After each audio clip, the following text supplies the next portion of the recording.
Jerry सुबह का भोजन कर रही है जगत की मृत्यु से अपरिचित होकर, क्योंकि आज की रात ही जगत हमें छोड़कर चला गया है। और बहुत 2 महीने के बहुत अधिक परिश्रम के बाद भी हम उसे बचा नहीं पाए।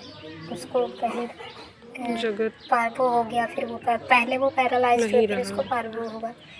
तो इसलिए अब उसको हम लोग बचा नहीं पाए, तो अब उसको हम लोग अंतिम विदाई अपने खेतों की मिट्टी में देंगे। तो इसलिए आप देख रहे हैं फूल, सरसों और नमक हम लोग लेके जा रहे हैं।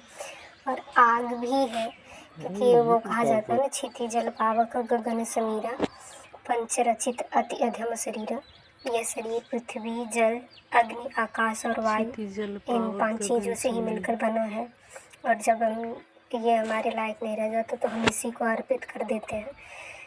तो हम लोग अब अपने ही खेतों में उसको अंतिम विदाई देंगे, क्योंकि हमारे यहाँ कोई भी जानवर मरता है तो हम लोग उसको ऐसे ही विदाई देते हैं। उसके समृत शरीर को फेंक नहीं देते चिलकों को खाने के लिए, क्योंकि प्रत्येक प्राणी जो इस दुनिया में आया है वो एक सम्मान डिजर्व करता है, वो सम्मान के योग्य होता है, तो उसे देना ही चाहिए। तो हम लोगों ने अपने खेतों में से मिट्टी दिया और इसका पैर दक्षिण की तरफ करके लिटाया है। और देख रहे हैं पहली फसल जो होती है, जिसमें अब हमारे यहाँ इसमें आलू हुआ है। और पहले तो आग दी गई है, फिर आलू दिया गया है, फिर फूल भी दिया गया है, और फिर